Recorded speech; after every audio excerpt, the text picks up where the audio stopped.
I've seen some really interesting discussions about what AI is and is it good or bad or indifferent and all of those sorts of things.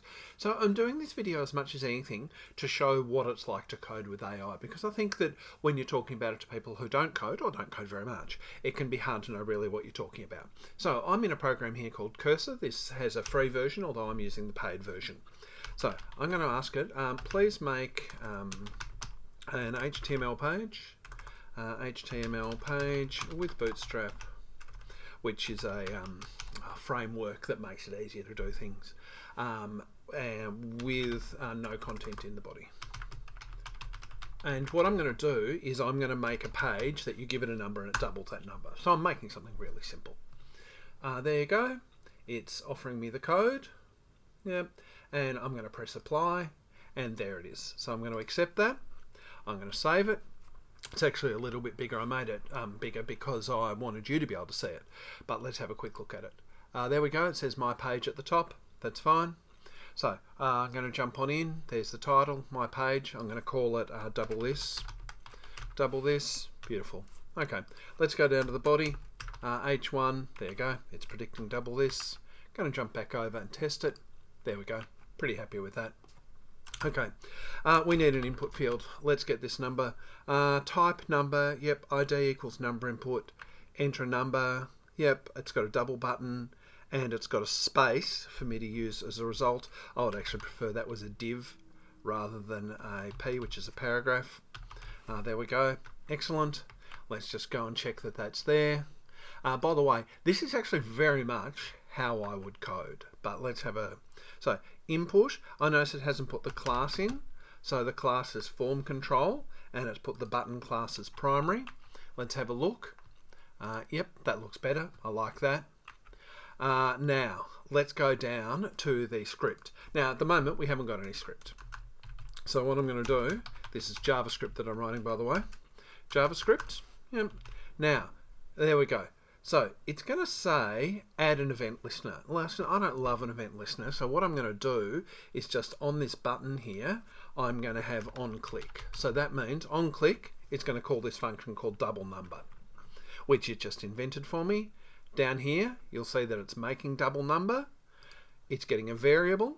Let's just lock that in, called number, which it's getting from that div. Yeah, I could go and check it. I'm not going to. It's getting the result times 2 and it's putting it in the space called result. Alright. I haven't sort of particularly closely read this. So first of all, can I type a word in there? No, I can't. 5 it accepts. I press double and there's 10. So as you can see, it's a short and simple page, but I was able to make it much quicker with the assistance of the AI. And I guess I would ask you, is this a better, like this is the page I would have made. It's kind of watches the way that I code, and so there's probably 2 or 3 things I would have done differently. I probably wouldn't have declared those as constants. I probably would have just put them as a variable and wouldn't have said what type of variable they were. The bootstrap, I would have had to go and look that up. The viewport I probably wouldn't have done. The character set I'm probably too lazy to do. That line there I'm probably too lazy to do. Everything else is exactly as I would have coded it.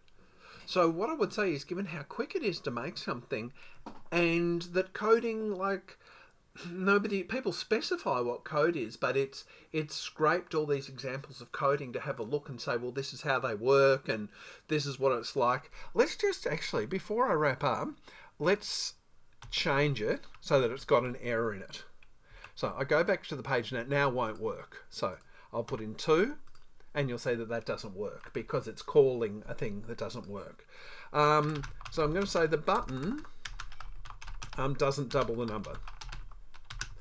The number, and I normally ask, can you fix this? But you don't really have to. I'm just trying to be polite. Can you fix this? So it's having a ponder. There you go. It's having to have a bigger ponder than I thought it was. There you go. That doesn't match the actual function name, and it offers to fix it for me.